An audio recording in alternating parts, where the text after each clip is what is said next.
Untuk pengalaman yang paling berkesan untuk saya itu, saya pernah juara satu lomba free fly, hasil dari anakan ternakannya saya sendiri, hasil dari indukan saya sendiri, hasil dari latihan saya sendiri. Saya kemudian ikut lomba di Jogja itu, memperingati anniversary 5 Jogja Parodinirat melalui banyak persaingan. Total ada 60-an peserta dari seluruh Indonesia, saya juara satu. Assalamualaikum warahmatullahi wabarakatuh. Nama saya Fajaresa Kusfriantono. Saya pemilik dari Fajaresa Bird Farm.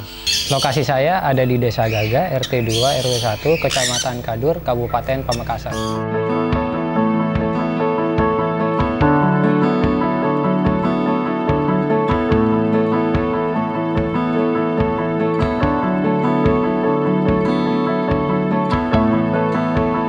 Kalau masalah inspirasi ya, dari kecil itu memang saya sudah sangat suka sama burung. Nah, burungnya itu spesifik ke paruh bengkok, jadi sudah kayak fokusnya di paruh bengkok. Kalau fokus di ternak, saya mulai di ternak lovebird itu tahun 2015, dan kemudian beralih ke paruh bengkok jenis Sunconur dan lain-lain itu tahun 2018. Alasannya waktu itu tentunya saya melihat peluang bisnis ya yang pertama. Dari lovebird itu saya sudah melihat sudah tidak prospek lagi ke depannya. Kemudian saya beralih ke paruh bengkok ini sampai sekarang.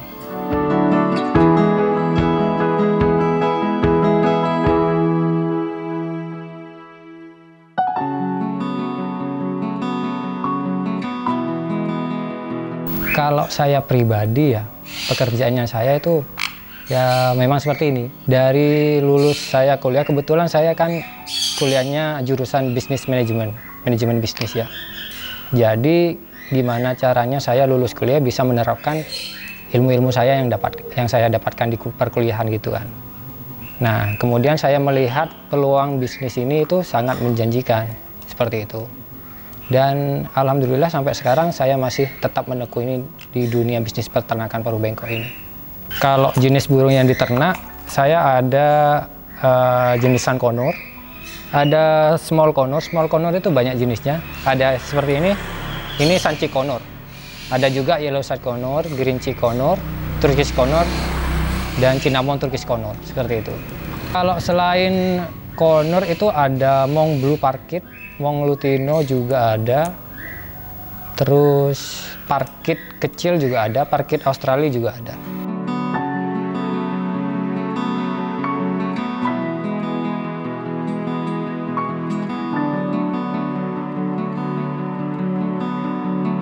Awalnya seperti tadi yang saya bilang, saya beralih dari bisnis lovebird ke paruh bengkok ini. Kemudian saya juga punya komunitas yang bisa menampung hobi saya. Nah, dari situ saya mulai semangat ingin menernakkan burung paruh bengkok ini. Saya melihat burung paruh bengkok ini sangat sulit untuk diternakkan, yang membuat saya semakin tertarik karena peluang bisnisnya itu sangat banyak. Karena kalau kebanyakan yang sudah bisa ternak, itu biasanya nanti harganya akan anjlok. Nah, kebetulan kalau paruh bengkok jenis Sunconur ini ternaknya sulit dan juga pemasarannya juga gampang. Nah, mengenai kesulitan ternak Sunconur, yang pertama itu jenis kelaminnya tidak bisa ditentukan. Dari kecil walaupun dia sudah dewasa tidak bisa ditentukan. Cara menentukannya dengan DNA sexing. Kemudian setelah DNA sexing, belum tentu jantan betina itu bisa jodoh. Yang pertama. Yang kedua, saat jodoh pun belum tentu Sunconur ini akan kawin. Karena burung Sunconur ini sangat sensitif terhadap perubahan lingkungan. Seperti itu. Kemudian kalau sudah berhasil kawin dan menelur, burung Sunconur ini belum tentu bisa menetas. Gitu. Jadi tantangannya itu sangat banyak. Menelur pun, menetas, belum tentu anakannya bisa sampai besar. Seperti itu. Memang sulit. Makanya, walaupun di pasaran sekarang anggaplah banyak yang jual anakan Sunconur, itu tetap laku. Karena permintaannya itu masih lebih banyak daripada stok yang ada di pasar. Gitu.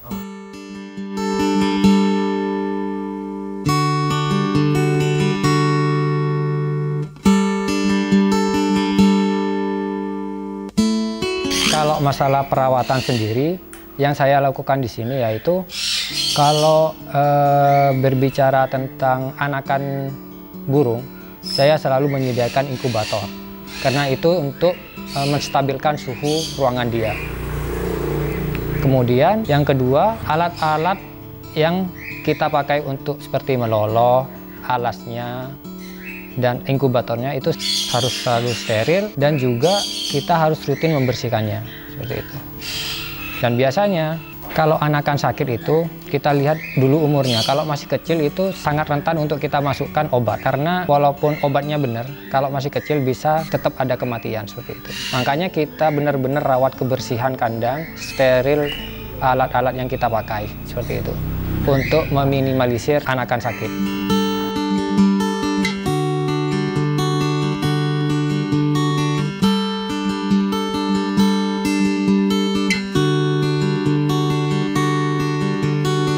Tantangan terbesar saya tetap ada di burung yang saya ternakkan sendiri ini. Tantangannya itu apa? Ya seperti yang saya tadi katakan, walaupun burung ini sudah bertelur, belum tentu anakannya itu akan hidup, seperti itu. Kemudian faktor lain yaitu perubahan cuaca. Selain ini burung ini sensitif terhadap perubahan lingkungan, perubahan cuaca juga sangat berpengaruh sama peternakan saya ini. Solusinya kalau sudah seperti itu, kalau ada burung yang sudah bertelur, saya ambil telurnya, saya tetaskan di mesin inkubator telur. Jadi saya melihat kondisi induknya dulu. Kalau kondisi induknya memungkinkan untuk menetaskan anakannya sendiri, saya biarkan. Ciri-ciri indukan yang berpotensi tidak bisa menetaskan telurnya itu biasanya, kalau dari saya, indukan itu sering keluar, artinya dia tidak nyaman dengan kondisi di sekitar. Artinya dia selalu penasaran, apa sih yang ada di luar gitu. Ciri-cirinya itu. Yang kedua, kalau saya lihat telurnya itu telurnya berserakan, tidak di satu tumpukan gitu. Itu biasanya ciri-ciri indukan yang sudah mulai stres, anggapannya seperti itu. Jadi kemudian saya ambil telurnya, saya tetaskan di inkubator.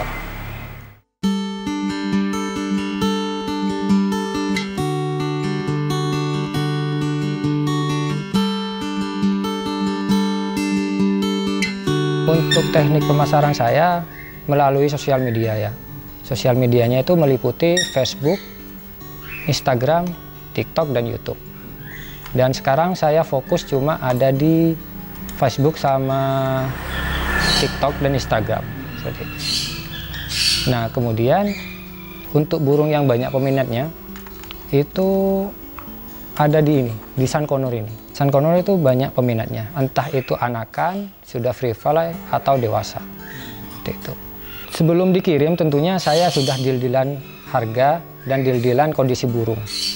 Saya itu jual sesuai kualitas burung. Intinya kalau ada minus, saya kasih tahu minusnya apa. Kalau ada misal cacat-cacat di bagian tubuhnya, saya kasih tahu seperti itu. Jadi kita sebagai pembeli dan penjual sudah deal di awal.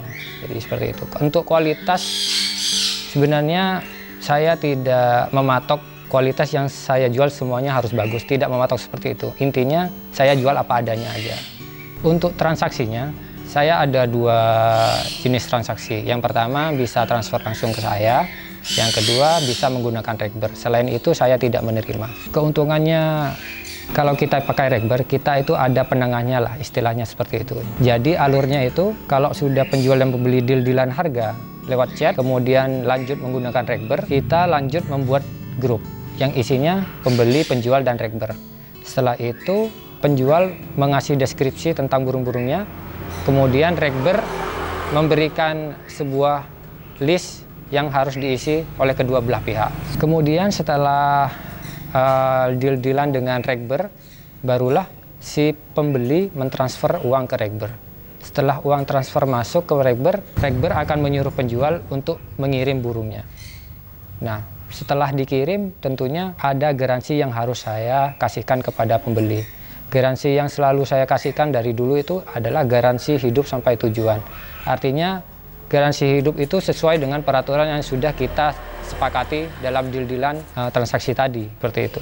Saya itu sering mengajukan kepada pembeli-pembeli saya untuk menggunakan Rekber. Selain demi keamanan juga demi keberlangsungan hubungan antar penjual dan pembeli. Jangan cuma sebatas jual beli burung, tapi nanti kedepannya sudah terputus seperti itu. Kemudian yang sangat marak sekarang itu terjadi banyak mafia-mafia yang harus kita waspadai. Makanya kita harus memakai ragber. Karena kadang-kadang kalau tidak memakai ragber, penjual mengirim burung, setelah burung sampai di pembeli, pembeli punya alasan burungnya tidak sesuai, burungnya sakit, burungnya mati, padahal burungnya tidak apa-apa. Nah itu kan seperti mafia yang ingin mengambil keuntungan dari salah satu pihak. Nah itulah pentingnya pakai ragber seperti itu.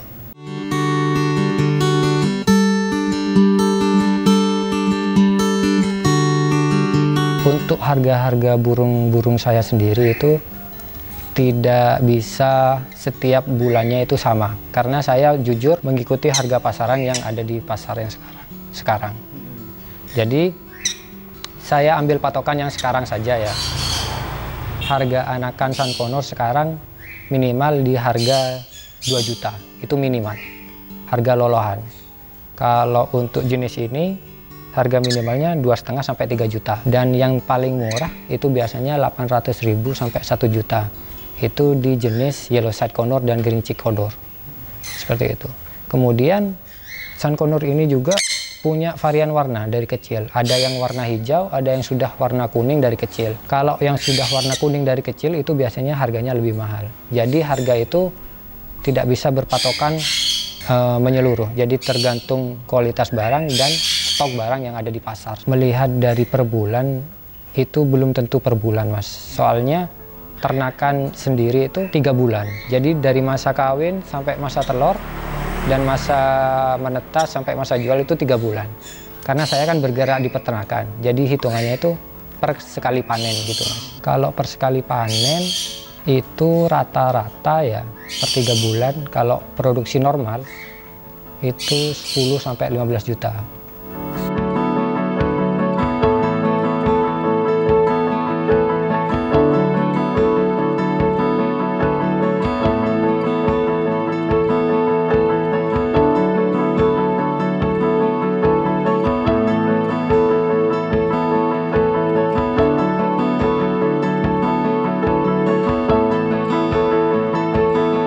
Untuk kendala yang saya pernah alami itu pas kemarin yang musim kemarau itu saya pernah gagal panen telur. Jadi telur semuanya kering gara-gara suhu panas. Kemudian setelah itu saya panen anakan 8 ekor, 3 ekor Sun Conure, 5 ekor Conure kecil. Dari 8 ekor ini sisa 2. Yang 6 ekor ini mati dalam kurun waktu 3 hari. Itu penyebabnya virus. Nah itu biasanya terjadi kalau ada pergantian musim dari musim kemarau ke musim hujan. Itu biasanya momok bagi para peternak. Selain perbedaan cuaca juga ada bakteri-bakteri dan virus-virus yang mulai berdatangan. Itu yang pernah saya alami.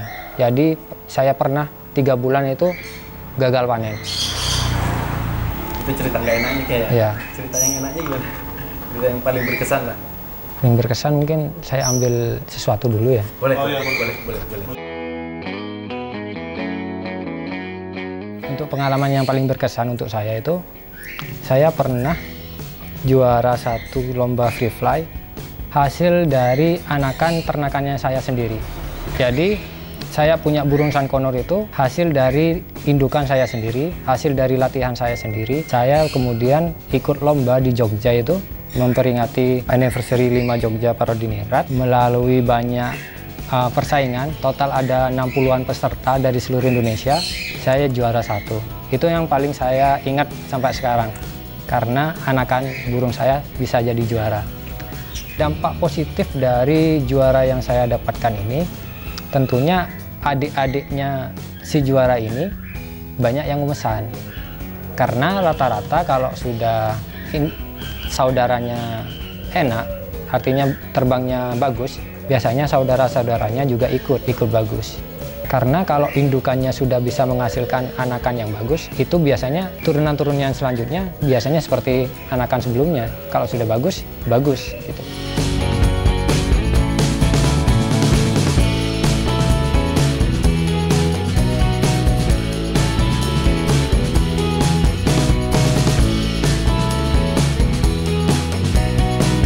Untuk teman-teman sekalian, jika ada pertanyaan seputar peternakan paru bengkok, bisa menghubungi saya lewat sosial media. Saya bisa ditemukan di TikTok, nama akun saya Fajaresa Bird Farm, kemudian di Instagram Fajaresa_Parrot Madura, kemudian di YouTube Fajaresa Bird Farm, kemudian di Facebook akun pribadi saya Fajaresa. Jika kalian ingin menanyakan seputar peternakan, ingin membeli dan seputar cara pengiriman atau sebagainya, kalian bisa kontak saya di sosial media saya tersebut.